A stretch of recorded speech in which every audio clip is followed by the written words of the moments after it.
I'll call the special meeting into order. You can please join me for the pledge of allegiance. I pledge allegiance To the flag of the United States of America, and to the republic for which it stands, one nation, under God, indivisible, with liberty and justice for all.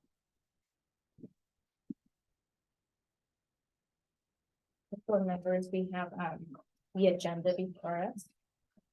If there aren't any changes, I would make a motion to adopt the agenda. I move to adopt the agenda as presented.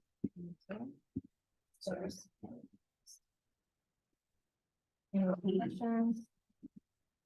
All in favor of adopting the agenda as presented, please say aye. Aye. 4-0 vote. We now have an agenda. So our next item on the agenda is public comment, and I'd like to invite Natalia Pickesto. Long time no see. Welcome. Okay, good evening, board members, Superintendent Flores, Jenny. My name is Natalia Pickesto. I'm here tonight as a parent representative for the Russian Program Parent Committee. And we would like to express our gratitude to both the board and the district for the support of the Russian programs that we've received in recent years. As you know, COVID had a devastating effect on us, and it could have been detrimental to our program success had it not been for the district's continued support despite low enrollment numbers. Thankfully, our numbers have been increasing and our program is in a much better place today than it was a year ago. And a lot of that has to do with key decisions that were made by the district, including giving us a Russian program coordinator, an engagement specialist, and opening up a Russian social studies class in middle school. We recognize and appreciate all the work and funding that goes into translating materials and acquiring Russian materials. Of course, there's always room to grow and improve, like world languages at middle school. But we do want to just say thank you once more to the district and its leadership for upholding the district's vision statement of being a multilingual and equitable district. So thank you. Thank you. Thank you. So moving on to our work session for today, we're going to invite Director Chrissy Chapman, who's going to present.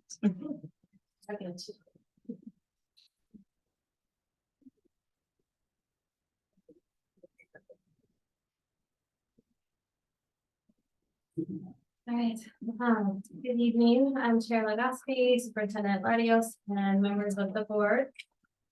So tonight I will be going through a presentation on data-driven instruction. So while Jenny get that pulled up, there are some sticky notes in front of you, and thank you. You just want to make sure that the microphone catches your voice right there. Oh, okay. People viewing. Oh, okay.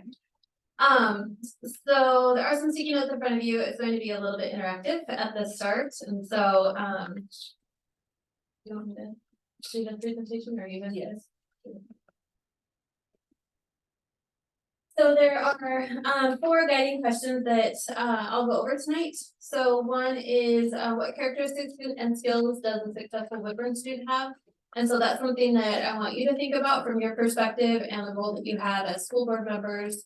What do you see as the characteristics and skills that a successful Woodburn student has? And that's what you'll be writing down on the sticky notes. And then how do we analyze data to respond to student needs? How do we engage students in rigorous learning to cultivate these characteristics and skills? And then how do we measure and track these characteristics and skills? Oh, sorry.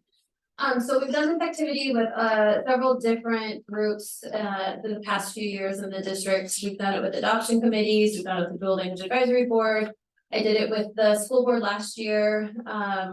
We've done it with our Avid district team. We've got an MTSS team now that we will be going through this activity with. And so we've been compiling, we had a survey for families last year.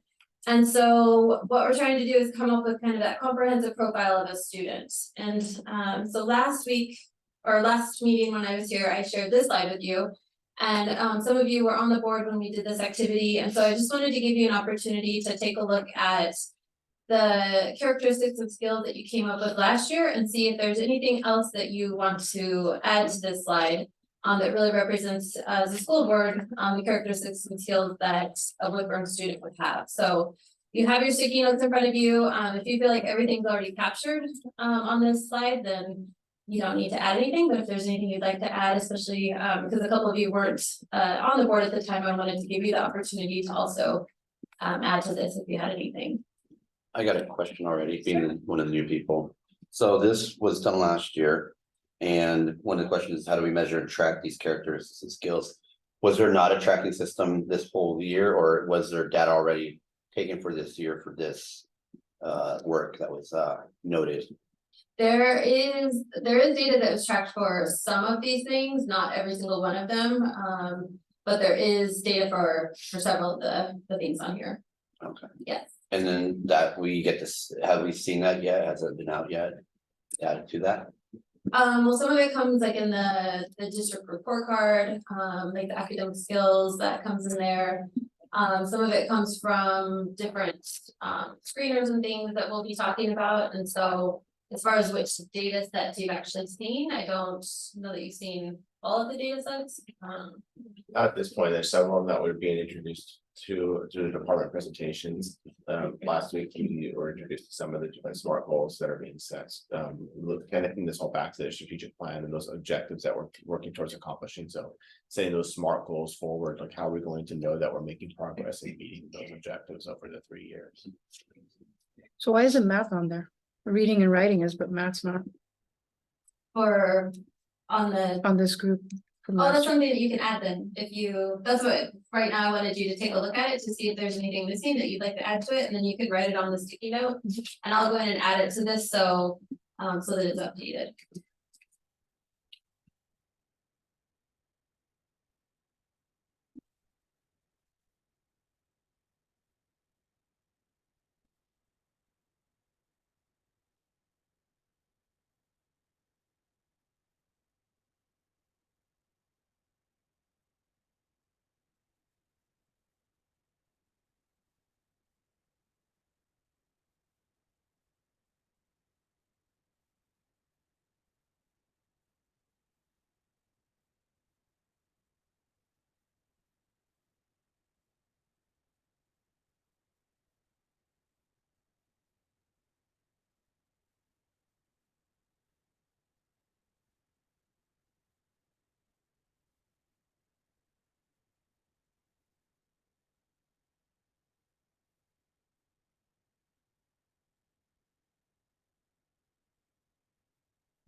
Looks like you wrote a few things down. Do you want me to go on and like throughout the presentation, if you think of more things, you can jot them down, or do you want a little bit more time right now?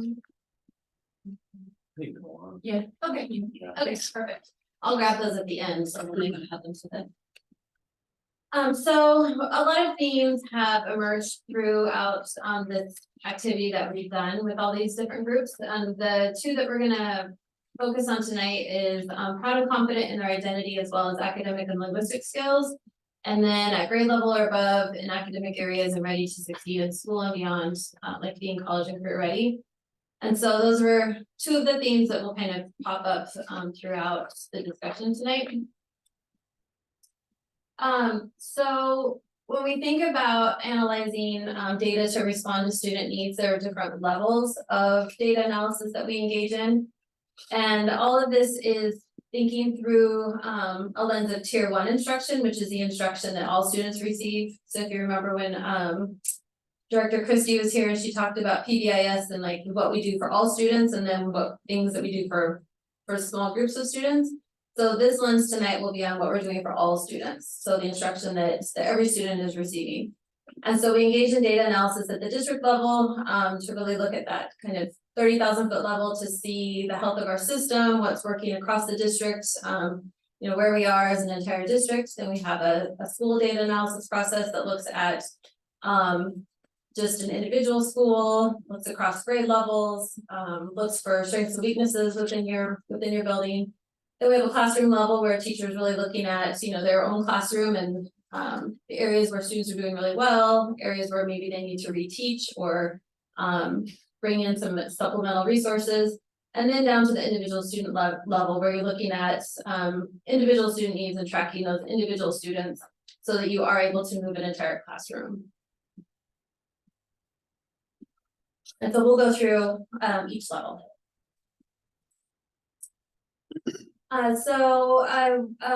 We're gonna follow kind of one district goal all the way through from the district level all the way down to the student level so that you can see how the goal, like the through line of a goal, and then the different types of data that we look at each level.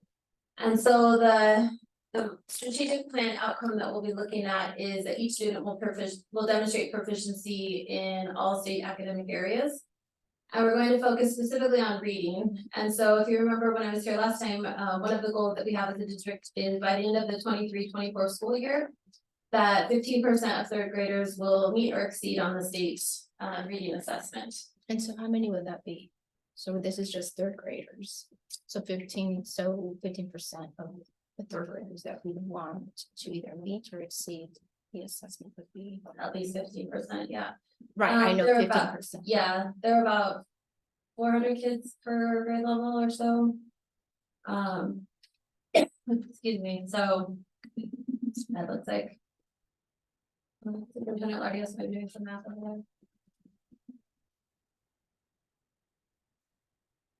there. Yeah. What do you like?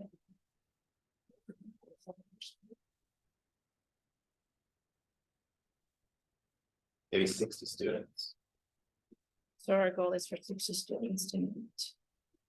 This is the goal that we set with the state, and so, yes, Through that integrated plan. right, yeah, Is Yeah. that 60%? Or 60 complete. that was the total. But remember last time we did say like that is like the baseline, like obviously we'd like for a lot more to meet or exceed. But yes, 15% is the goal that we have. So the way that we measure this at a district level is looking at the Oregon English Language Arts Assessment, which students take 1 time a year. We also have the MAP Reading Growth Assessment, which students take 3 times a year, and that has a direct correlation to can predict how students will do on the state assessment. So you can track students throughout the year to see which students are on track for meeting for the state assessment, which ones maybe need just a little bit more to be able to meet on the state assessment. And so it gives us checkpoints throughout the year to see where students are so that we can adjust instruction as needed. And that assessment is available in English and Spanish. And then for the Russian program, they use the DRA or the BAS assessment that they've been using in the Russian program for many years. And so they'll do the MAP in English, but then they do the DRA or the BAS in Russian. And I did put links on there for if you wanted to go in and see the sample tests. They'll take you to the different sites so that you can see. You can take the practice test for the state assessment or for the MAP. And then it has the password. The MAP does require a password, but I included that on there. So if you'd like to go in and take a look at those practice tests, you're welcome to. So for the state, they only take 1 exam. Yes, the They don't have- state assessment is only offered in English. Right. So this one says language arts. So does that mean that there is a math section? It's just not listed on there. Right, yeah, since we're focusing on just the reading goal kind of for tonight, but yeah, they do take the math assessment as well in third grade. For the state.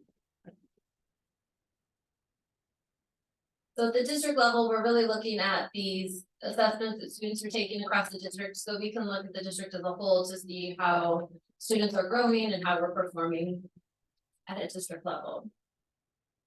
I have a question at the district level. How do you support the buildings? So we work with, we work with them on materials, like the instructional materials, professional development. We work with them on identifying, what their particular needs are and how they can utilize their building funds to help move their work forward. Is that what you're? Right, so I'm just thinking, there's always like sometimes new standards and something, and so how do our buildings and teachers and staff who have to implement this, like what kind of support do they receive at the building level? So that would be like administrator, all the way down into the classroom. Yeah, We saw an example of that a little bit today with that work that committee is doing, that multi-tiered systems of support team that's made comprised of administrators and teachers. Kind of collaborating and looking at like what the strong tier 1 core instruction look like, the collaborative process to develop how are we going to create that plan of support to get from where we are now to where we want to be. So that's part of what's being developed, that plan of support. Okay. So like, for example, when a teacher needs extra support, aside from like a specific training, who comes in and provides that support? it could be the principal, it could be instructional coaches, it could be a new teacher mentor if they're within their first couple of years of teaching. It could be a language program coordinator, so it really depends on what the teacher's needs are. And then they work with their building principal to really identify, what would be the best support for them.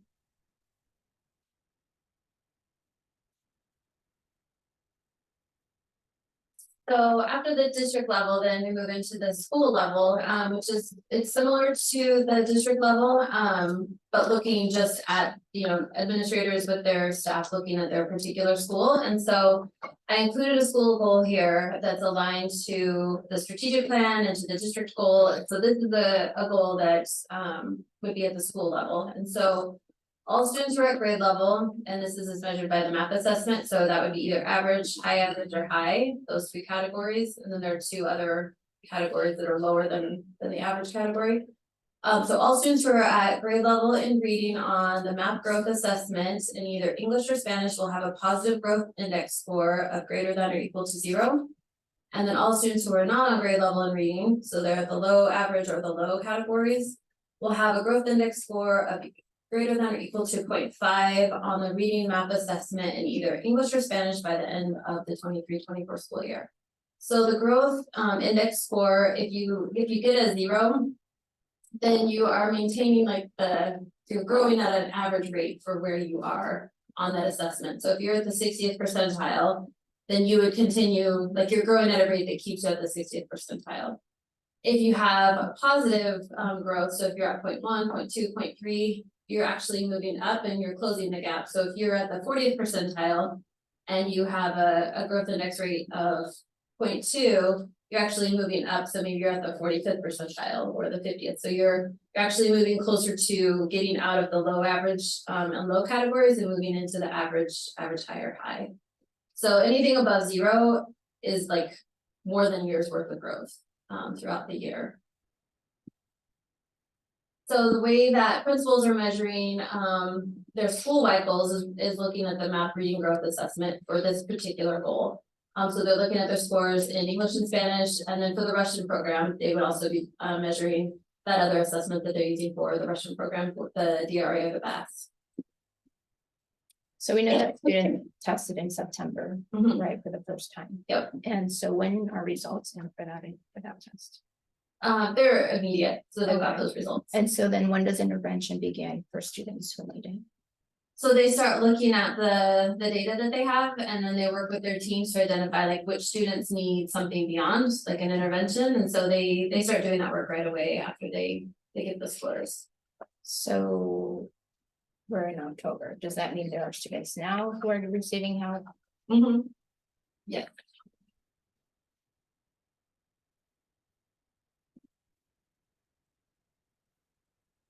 Okay. So then we get to the classroom level, and so this is an example of a teacher goal. We have SLG, so those are the goals that teachers set each year. And so an example of a goal from a teacher could be by the end of the 23-24 school year, 90% of third graders in my class will demonstrate a positive growth index as measured by the math reading growth assessment. If a teacher already has, half their class on grade level, they maybe wouldn't set a 90% goal, but I just wanted to provide you with an example. And so the way that a classroom teacher is tracking this is they're looking at their math reading growth assessment that students are taking 3 times a year. But then they're also monitoring students on a regular basis. And so they're using things like formative assessments. This could be a checklist where they're, keeping track of whatever the goal for that day is, the learning target. They're checking off and they're saying, yep, this student got it, this student got it, this student needs a little bit more help with this target. This student, wasn't anywhere near, like we really need to do some support with this student. So they're keeping track of their students. They might have a ticket out the door where kids have, they answer something that they hand to the teacher when they're like heading out the door for secondary, for example. They could be filling out a graphic organizer, students could be doing some sort of a reflection. And so it's like daily work that teachers are collecting and analyzing to see what they need to do the next day or the following week to make sure that they're meeting the needs of their students and that all of their students are working towards meeting the learning targets for that particular lesson or for the unit. And then they also have summative assessments that they're monitoring, and that's the assessment that they're giving like at the end of a unit.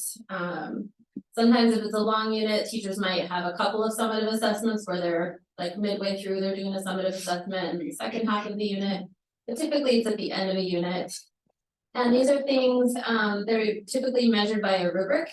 And so the student should be aware of the rubric, the teachers, are scoring with this rubric. So this might be a project that students are doing at the end of a unit. It could be a written assessment that they're doing, some sort of a presentation or a performance. But the formative assessments are typically scored like using a checklist to kind of mark off like the student got it, the student got it, the student needs more help. Where the summative assessments are more based on a comprehensive rubric that really outlines the different skills that a student needs to have and should have learned throughout the unit. And so I have some examples of those. So this is an example of a formative assessment. And so this is a graphic organizer, and the students in this case are learning 2 different language arts standards. So the first one's on reading, and it's all about determining the main idea of a text and the recounting the key details. And then the second standard would be a writing standard. So writing informative or explanatory text to examine a topic and convey ideas and information clearly.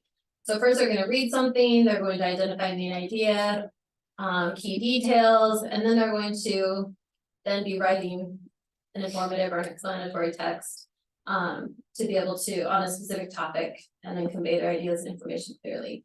So a teacher would have students fill this out. They would have them, read something. They would write down what the main idea is, and then write down the key details. Students could also say it verbally. If they're younger students and maybe they haven't quite got the skills yet to write it. So they could either write it down or they could verbally tell it to the teacher. So this is a way for a teacher to know pretty quickly, can the students identify the main idea, and then can they identify key details? So this would be a formative assessment that they're doing, one day in class or a couple days in class, and then they're collecting all of these, they're looking at them and determining if the students are ready to move on or if they need to spend some more time on main idea and key details. So this is the assessments and the analysis. This is additional work the teacher has to do on a weekly basis. So do they have like instructional assistants or support to determine what kind of a help the students need? Typically teachers do their own scoring because they want to be able to analyze the student work and really be able to identify what the specific needs are for students, and so they do that during their prep time. It really helps them guide like what their next steps are instructionally. So teachers have a plan that they're following, Mhm. but sometimes you have to make adjustments to that plan based on where your students are. And so these are, short, quick things to look through. Formative assessments shouldn't take too long for teachers to look through. They're usually pretty short.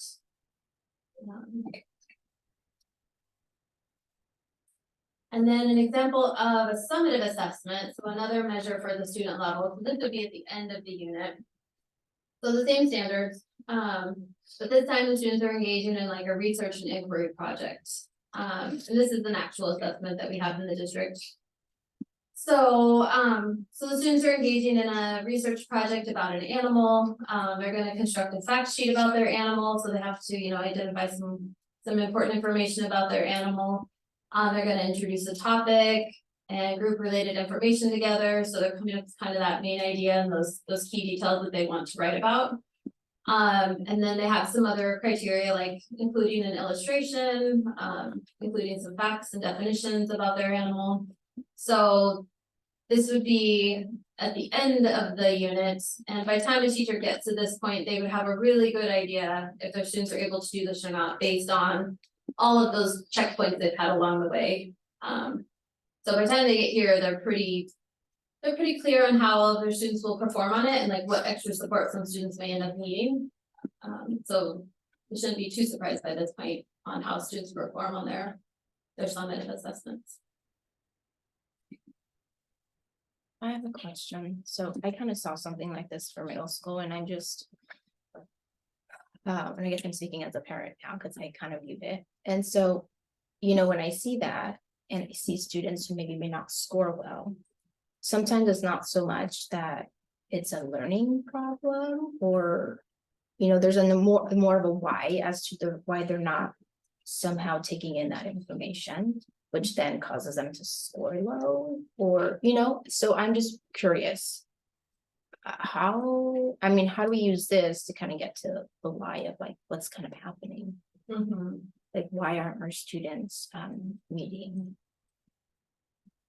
I think that's why the formative assessments are so critical for the teachers to really have like those daily or every other day checkpoints to know, because the student's doing really well and those all the way through, and then for some reason on this they score really low, then the teacher's gonna know like, wait a minute, something must have been going on with the student that day, like maybe, they, I don't know. Lots of things going with teenagers, if it's a teenage student or whatever age student, like something must have been going on with that student that day. And so, and at that point, you would look at that and then give the student another opportunity to do the assessment again or to demonstrate their learning in a different way. So that's why those formative assessments along the way are so critical, because they really help you see where students are along the trajectory. And instead of if you only did summative assessments, then you'd be like, well, I guess that student just doesn't know it, like you better reteach it. When really the student does know it, something was going on that day, but they just couldn't demonstrate it on that particular day. And that question of inquiry about why is part of what teachers grapple with during their PLCs or their data teams, where they're looking at their instruction, they're looking at the data of the student and trying to answer that question and drilling into like, well, why and what are we going to do next? Do we make adjustments to our instruction to be able to support students to continue to accelerate their learning? So does that like include, I was just thinking, because obviously we talked about PBIS last time and obviously there's mental health and all this. So the data that's looked at when they're like, okay, something's wrong here, and the why, is it looked in deeper? Because obviously there's issues in household, there's issues relationally with friends, depression. So I know we can go off on a tangent here, but I'm trying to, but just as a basic question, how do the teachers address that? Because sometimes students aren't expressive, they just keep things. And so how do you assess that? And I guess how do you have questions, in regards to that, to be able to understand the why a little better if it's deeper than just academically? Yeah, right. So that's one of the things that I think is really helpful when you're looking at different types of assessments, because if you do have a student who just, on one assessment, they didn't do well, then you're like, okay. There's probably something going on that day, and then the rest of the time they're doing great. But if you have a repeated pattern of a student who's, consistently not doing well, and then we also have the PBIS side where we're looking at, social emotional learning and behavior and things like that. And if you're seeing some trends there too that are concerning, then you got this full picture of a student and you're like, okay, we need to take this to a team and really start to figure out what's going on with the student, because it wasn't just this one test that didn't go well. It's all of these tests, it's, the social emotional screener that we have, they've got a lot of, behavior incidences. And so then you start to look at the student with the team and start to, kind of try different things and figure out what's going on and what's going to work for that student. So yeah, so there is a process for digging a lot deeper into what's going on. But that's why having all of this ongoing data is so helpful, because is it just a one-time thing, or is it an ongoing, pattern? Or is the student doing really, really well, and then all of a sudden they start to not perform so well? Did something happen? Was there some incident that kind of shifted things for them? And so it gives you a really good comprehensive picture of the student to start with, and then you start looking deeper. And just from my understanding, what's your experience? Is that issue, I guess, I don't know if that's the word to use, is that pretty prevalent in Woodburn from what you've seen? As far as having to take a deeper dive into, I mean, every school has students that yeah, you take to a team and you look deeper to try and figure out why they're not, as successful as they could be. What are some barriers that are getting into their way? So every school has that. I mean, in every single district. Whether there's a higher prevalence here or not, I mean, I couldn't really speak to that. Not knowing, what other districts look like, but it's not like half our kids or anything. So yeah, it's definitely just, I would say a group of kids at each school. Okay, so we've talked about how we use data, how we're collecting data along the way, how we're looking at a district level, a school level, classroom level, down to the student level. And so then, what do we do with that information? So this is where we get into how we engage students in rigorous learning, to cultivate these characteristics and skills that we talked about at the very beginning of the presentation. And so this is our instructional framework, and it was just revised for us, 22 indicators, I believe, 22 or 23 indicators that outline what instruction looks like in our district. And so as teachers are analyzing their classroom data and their student data, especially when they're working in their grade level teams or their content teams, they're looking at this instructional framework and they're determining what strategies to try in their classrooms, to see if they're picking the right strategy to teach a specific standard, or picking the right activities to have students engage in. And so they can use this as a guide to help them determine how to best meet student needs. And each of these indicators has a whole page that digs into what the teachers can do, what the students can do. And so when teachers are working in teams, they're looking at their data, they're finding areas where they need to, the whole class maybe needs some additional support, or a group of students. And so this is what they're basing their instructional decisions on. Where does creating a safe classroom culture fall into this diagram? That would be under the conditions for learning. And there's one around rules and procedures. A little bit small up there, but I wonder if we're on establishing and maintaining effective relationships in a student-centered classroom. yeah, that one. And then establishing and acknowledging adherence to rules and procedures. That's another one that focuses on that piece. I would say those two are the top two. And those connect really well with all of the PBIS work that we're doing. like all of that work fits under those. I mean, not all of it, but the vast majority of it fits under those two indicators. I got kind of a silly question. I just wanted, so under conditions for learning, it says provide feedback and celebrate progress. Who celebrates progress? Is it the teachers? It's the students, it's the teachers with students, and what does that look like? Yeah, so that one and then the using formative assessments to track progress, within that one, the teachers should be tracking it, but then students should also be tracking their own progress towards the learning standards so that they're really taking ownership of their learning and able to say, you know, I can do these 3 targets, but I'm still working on this one. But by the end of this unit, like, I'm gonna have all of these. So teachers should be providing ongoing feedback to students. There is also a component in there where students can provide feedback to each other. I mean, that takes a little bit of time to really build that skill for students to be able to provide each other thoughtful feedback.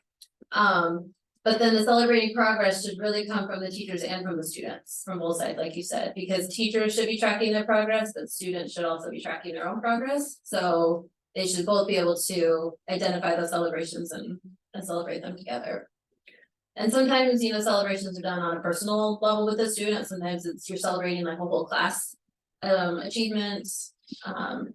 Like some classrooms will set growth goals on like the math assessment or, you know, on some formative assessment that they're doing. And so they'll celebrate class as a class. Sometimes it's more on an individual student level, sometimes it's the whole school.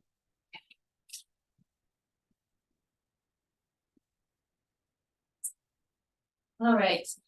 And then this, I just wanted to share this slide on MTSS, and this is something that we do have a district committee now. We've worked on MTSS in the district for many years, but we still have some work to do around really establishing consistent structures across the district and having clarity around the vision for MTSS. And so we are engaging in the Oregon RTI, RTII project, kind of awkward to say. But we do have a district team and we are working with this state group. They have a contract with the Department of Education, and so they've worked with over 100 districts in the state. And so we do have this district team, and Charlotte Lasky was there today for part of it. We were at a training up in Wilsonville. And so this is kind of the overall framework for MTSS. Today we talked about tier 1, which is really just like your whole base for what you're doing for all students. And then there are 2 other tiers where you're getting into like small group interventions, or then when you get to the student level, for some students they really need some individualized supports. And so this graphic is nice because it talks about, you know, the data collection. It's kind of a cycle, if you will. So you've got your data that helps inform your collaborative support planning, and then you get to your instructions and support. And so you're just kind of a continuous cycle of looking back at your data, making sure you're going in the right direction, not just, you know, making guesses. And so it's a nice kind of a nice image. There are some resources that I linked in there that have some kind of, you know, background information about MTSS and research, but the multi-tiered systems of support is intended to make sure that no kids fall through the cracks. Like you're making sure that every single student is getting what they need to be successful.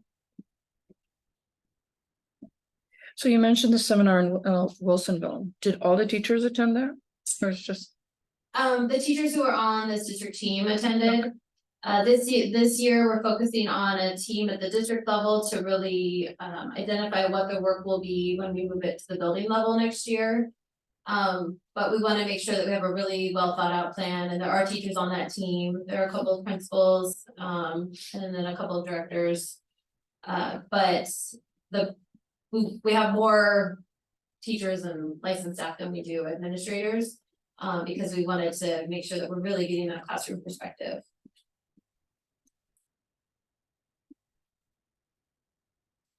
And then just to wrap it up here, we do have a weekly newsletter. So this is kind of like putting all this into action. We have a weekly newsletter that we're putting out from Teaching and Learning this year. And I have to give kudos to Assistant Director Nicole Pete, because she's taken the lead on this and is working with our staff to really go around and highlight the amazing work that's happening in our classrooms. And highlighting those different high leverage strategies that are happening in classrooms. And so there's a QR code there that you can go to the page on our website where we're keeping all of these. So you can go back and look at previous issues.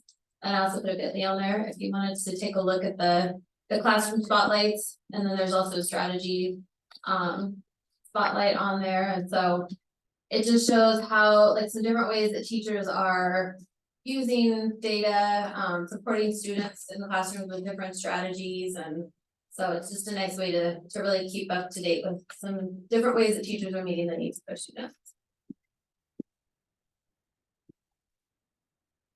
That is all I have for you. I do have a question.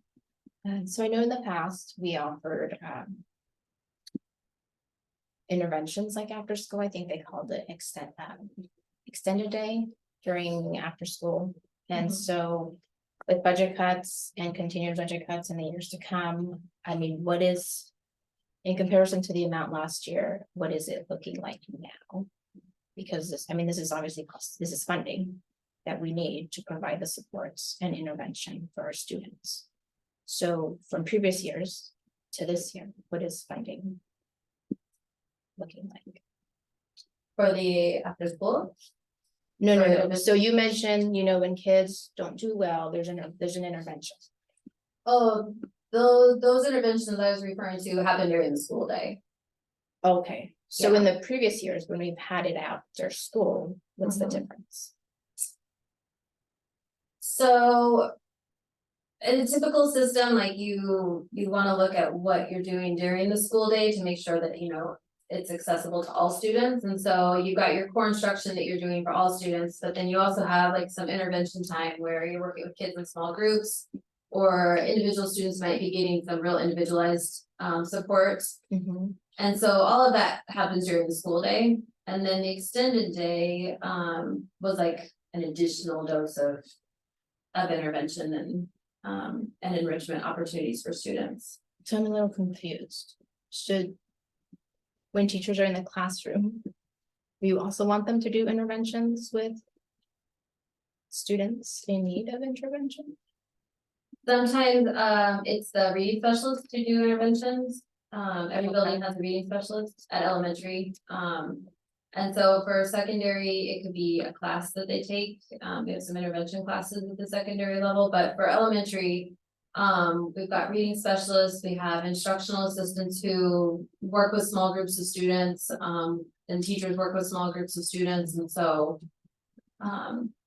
interventions are just kind of an extension of what you're doing in the core. Like it's kind of like a second dose of, sometimes it's called a double dose. Okay. Where students need a little bit more support. And so you might have a small group that meets with the teacher, or an instructional assistant might be working with a small group that needs just like a little bit more help with something. And then reading specialists provide like that tier 3 support. They work with students in really small groups or on an individual basis. So are we no longer offering after school interventions? Some schools still have it in place, but the focus of this with MTSS is focusing on really on our core. So if we know if our core instruction is really strong, then the outcomes will be strong. But we know we're not going to intervene our way out of where our students are at. We have to address how do we make our core stronger. And so that's what the focus of this is. When you look at those triangles and look at the circle and everything, it's really thinking about like what is working or not working within our core instruction. So that we can get greater outcomes for kids. This is where we're at, and you saw the number of the 15% of students, and we're not going to create a system where we're intervening for the 85% of students who aren't meeting it. We have to get through it by impacting our core and improving our core instruction. So this will take time, because I mean, it sounds like this is something being put together, just given that there was a training today. So I guess when does this begin in the classroom? Oh, these things are already happening in schools. It's just schools have different systems right now. Like it's not, we don't have district-wide like agreed upon decision-making rules for which kids do get like tier 3 support, like who gets that real individualized support. So one building, every school has a system right now, but they're just not all consistent at the Got it, moment. they just kind of have their own system. Yeah. And we did get new language arts materials last year, if you recall, and so this is the second year of implementing new instructional materials, which is a very important piece of your core instruction, is having adopted materials that all teachers are, utilizing and implementing, and we've done professional development on those, we've done coaching support with those materials. And the teachers who are on that committee have some ideas for ways that we can go even deeper with that and identifying common instructional practices across the district. And so that too is something that's already happening, and we already started implementing those materials last year, and so. Year 2 always goes much smoother than year 1, and teachers now know the materials, they've got their units mapped out. Thank you. Mhm.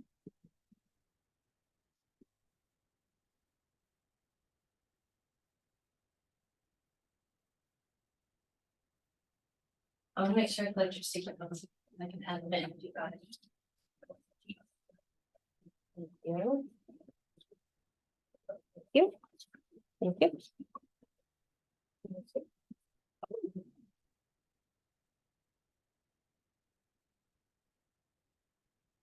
And you had mentioned that the results are out, so what is the results looking like for third grade reading? From last year? No, from this year. From Oh, from September. this year. Oh, I have not analyzed them all because the window, we extended the window until today. Yeah, today's Tuesday. We extended it through today because there were some primary grades that didn't have Chromebooks that were ready to go, and we usually wait a little bit longer to do K1 just to make sure that they've got some computer skills under their belt before they test at the beginning of the year. So the window closed today, and so now we can do that analysis to look to see where our students are for the fall. So I asked earlier. So you mentioned that there's intervention going on now, and so my question was, due to the September results, like what interventions are students receiving now? It's different by each school. So the testing for MAP started 3 weeks ago, and so there was some testing that happened that first week. And so at the building level, they've been looking at the results as they come in. At a district level, I wait until the testing window is done, and then we look at it at the district level. And so it's different by the buildings, which is one of the reasons we're engaging in this MTSS work. Okay, so then when they retake the test again in, when is it, January or February? Of course, I mean, the goal would be to improve those scores. If they don't, what happens then? Then they look at any pockets where they did have success and see if they can replicate that. If they didn't have success anywhere, which I hope that's not the case, but then they decided they want to make an adjustment to what they were doing, or if they just want to abandon that plan and start with a new one. But they also have those measures along the way too, those formative and summative assessments, and so that's giving them data in between those windows, because September to January is a pretty big, chunk of time for students, and so they are really looking at those formative and summative assessments along the way, and using that to predict like how students are going to do on the next window of MAP. But they're using that to inform their like day-to-day instruction and adjusting it as needed. Because if you didn't do anything in between, you just waited till January and you think your plan didn't work, then you wasted, 4 months where you're like, then we have to start all over. So that's why those other assessments, the classroom assessments, are very critical in that in-between time. And then the assessment in January shows you like, okay, yeah, you were spot on, like you made some really good instructional moves during that time, and we're moving in a good direction. So in regards to the assessments, because there's standards, obviously, in the assessments that, okay, you're improving. So you have this line here, you say a student is so close. Is the assessment process pretty stringent? Like, well, you're so close, yeah, let's just bump you up. Or are they pretty stringent, like, no, you're below the line, even though you're close, you still gotta be, stay back or whatever you call it. Yeah, that's why we look at the growth index. on here. That's why we pay really close attention to the growth index, like there's growth and then there's achievement. And so achievement, you know, is how they're doing overall, so are they scoring in that high average category or that average category, so that's like your achievement. But then we pay really close attention to the students' growth, because are they, if they're in that low category, you know, are they closing the gap to get up to that low average and then moving up to that average growth? And so we really pay attention to that growth index, because that shows us if they're getting closer and closer to, you know, moving up a level.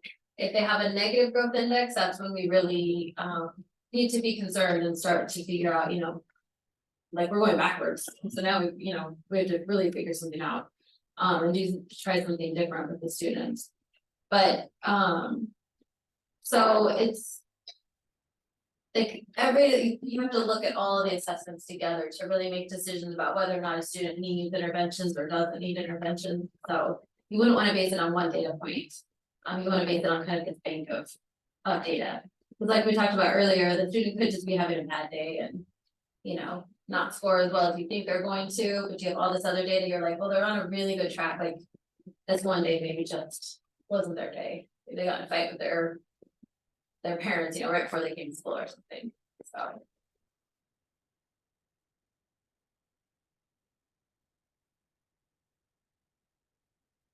Yes, I'm just kind of thinking, you know, we test, and I get that we have to test, of course. Then my question is like, how effective is it for both our students and our schools and our staff? Are you referring to all of the different kinds of assessments? Right, because it just seems like if we look at, if I, you know, from the state testing that I just reviewed, it's like we stay pretty low. So what are we doing different this year that we are doing different from last year and the previous year and the year before that?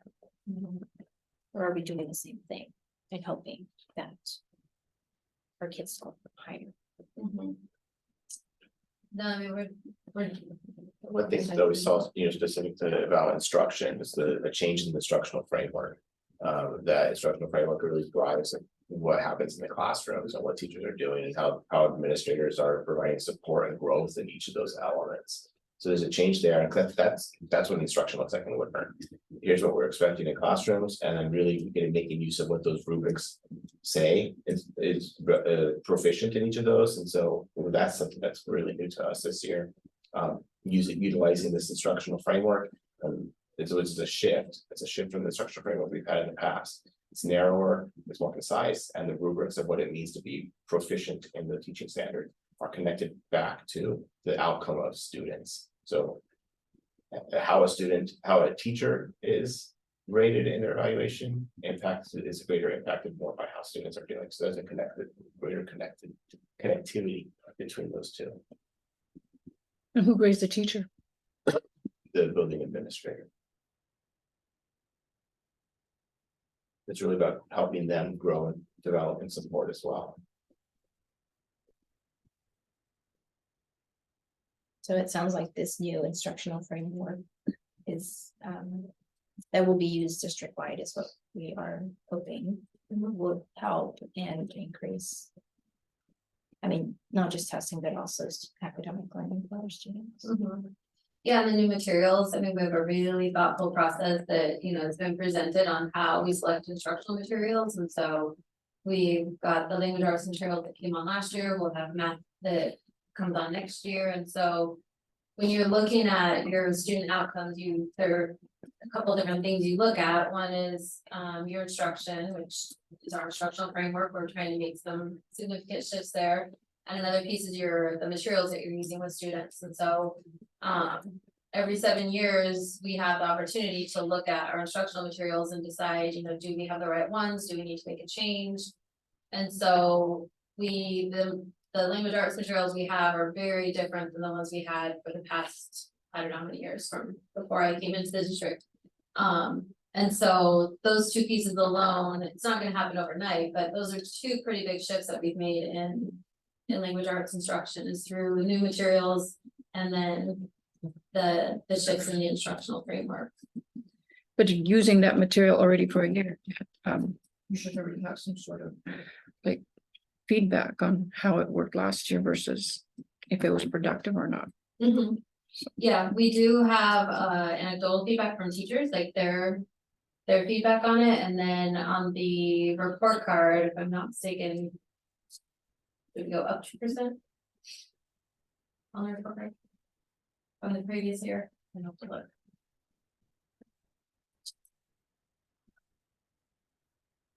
I have to look.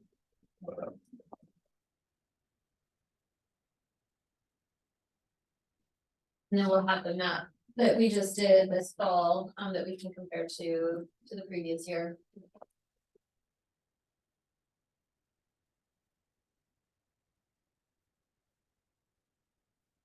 When you say this fall, is that thing about COVID during conferences? The testing window closed today. Oh, and right, so, right, okay. Yeah. Yeah, so we can start looking at that now. Nathan?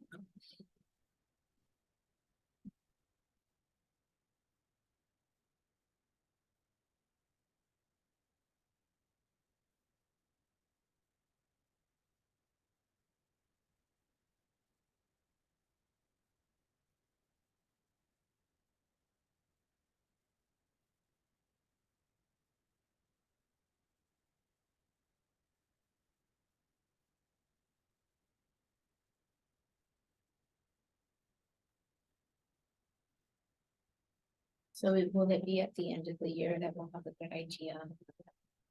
Um, to know just the comparison from this year and last year.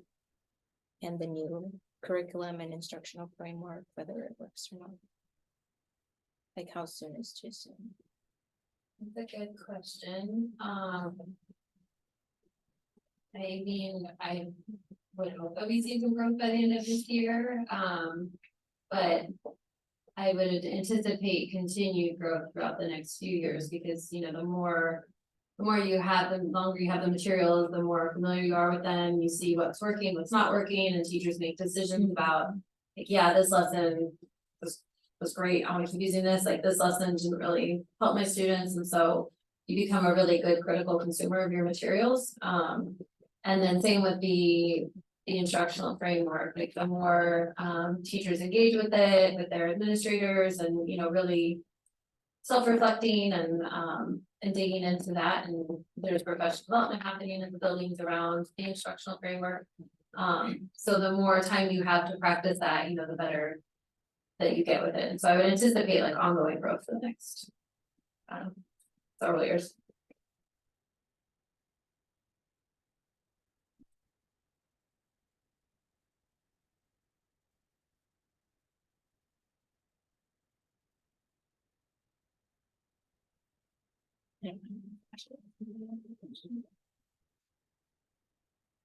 Thank you for answering your questions. Yeah. Thank you. Thank you, Director Chapman. I'll add these in and share the new slide with you. Okay, so next item on the agenda is item 4, calendar. So you'll see below upcoming dates.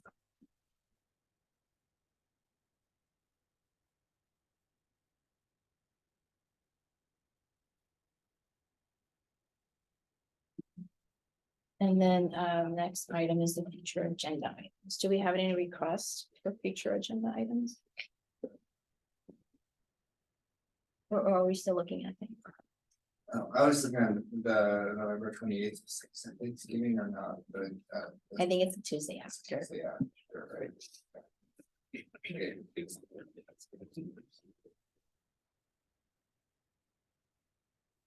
I think it's the 23rd. Usually it's later, like that. Yeah, that's why I was.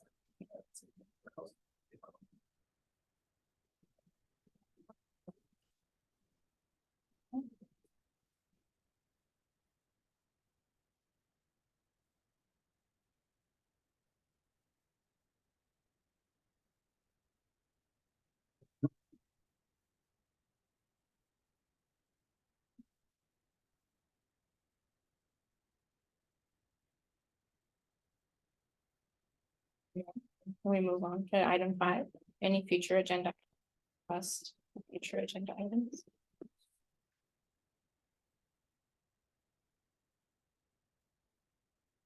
If not, we can move on.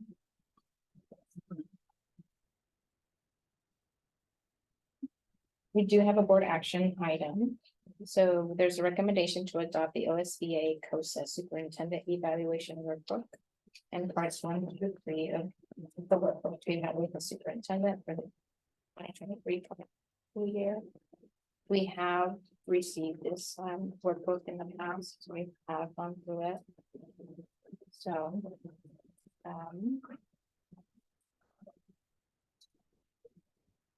Any questions? On the evaluation tool that we're gonna use?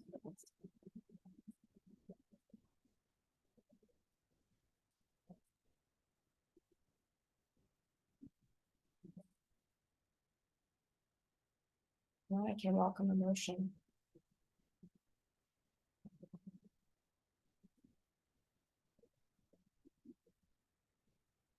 I recommend that we adopt the LPA COSA superintendent evaluation workbook. And parts 1 through 3 of the workbook to evaluate superintendent for the 23-24 school year. There a second? I second it. Thank you. All in favor, say aye of adopting the OSBA COSA Superintendent Evaluation Workbook. Alright.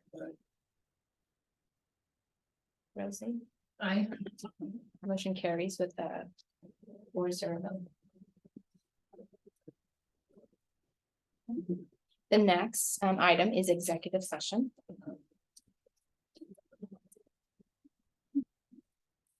And so at this time, we will recess the special meeting for an executive session pursuant to ORS 192.660(2)(I) to review and evaluate the employment-related performance of the chief executive officer of any public body, a public officer, employee, or staff member who does not request an open hearing.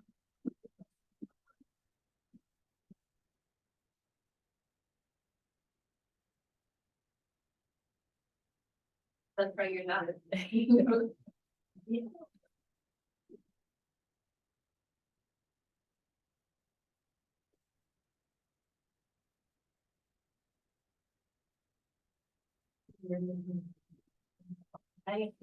Have a good evening.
So at this time, the executive session is adjourned.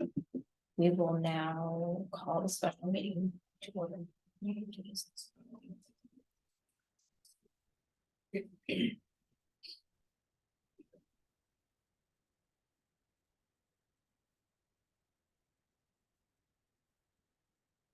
Okay, so we are back.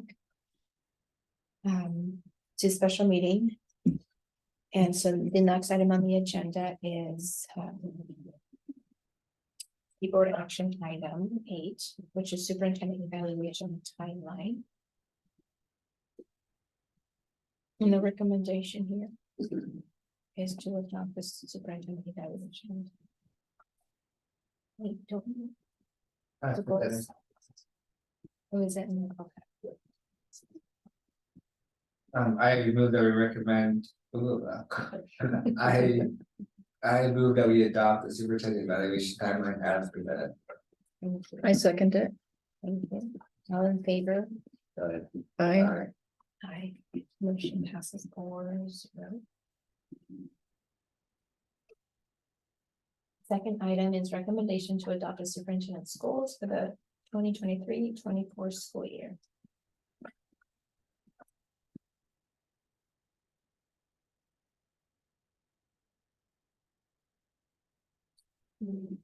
Those need to be read into the record, whether it's on someone. The time. The goals. Oh, the goals. Yep.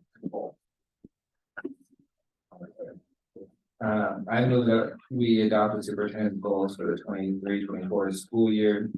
As presented, first goal being the 4-year graduation cohort, it'll be at 74%. Second goal being the 5-year graduation cohort will be 80.5%.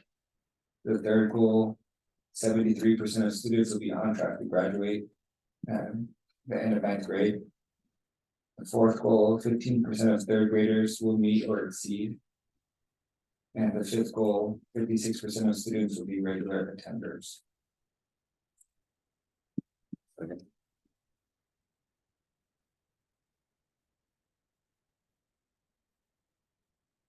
We ask for a vote, do we have discussion? You can have discussion and or have a vote, whichever. Any questions or discussion before we move forward to a vote? All in favor to adopt the superintendent's goals, say aye. I, Motion passes 4-0.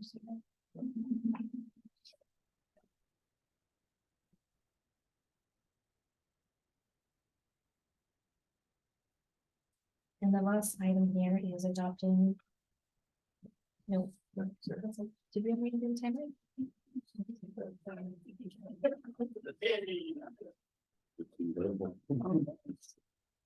So this is it. So we have reached the end of our meetings. Item 9 is to adjourn this meeting. So it's about 7:30. And I guess if you want to go to the soccer game. Time. There's soccer game? Yeah, that's a rifle game. I know, I heard